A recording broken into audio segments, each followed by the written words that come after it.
ગાંધીનગર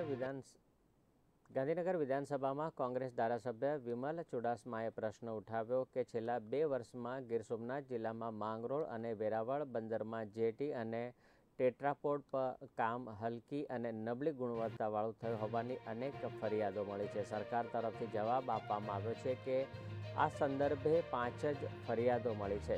બીજો જવાબ સરકારે આપ્યો કે મળેલ ફરિયાદો બાબતે તજજ્ઞ પાસેથી અહેવાલ તૈયાર કરાવવામાં આવ્યો છે।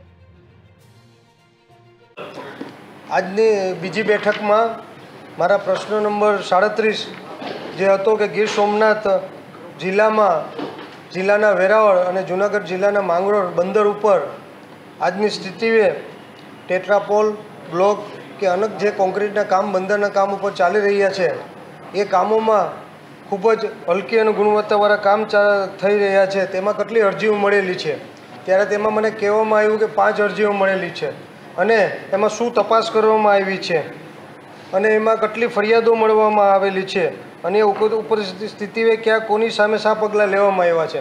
ત્યારે એમાં બતાવવામાં આવ્યું છે કે મુખ્ય એન્જિનિયર પાસે તપાસ કરવામાં આવી છે અને એ જ પાછો જવાબ દીધો છે કે એમાં શું તપાસ કરવામાં આવી છે તો એમાં પણ પાછો એ જ જવાબ આપ્યો છે કે મુખ્ય એન્જિનિયર કે મુખ્ય અધિકારી ઉપર તપાસ કરવામાં આવી છે।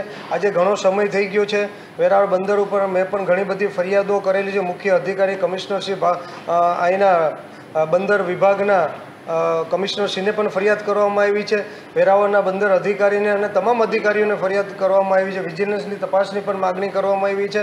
આજે પણ ટેટ્રાપોલ હોય બ્લોક હોય કે જે અનેક કોન્ક્રીટના કામ છે ચાલી રહ્યા છે એ લોટ પાણી અને લાકડા રીતે ચાલી રહ્યા છે કારણ કે એ એજન્સી જે આરકેસી વિકાસાપટ્ટનમની જે એજન્સી છે એની સાથે આ કંપની સાથે ત્યાંના બંદર વેરાવળના મુખ્ય અધિકારીઓ પણ મળેલા છે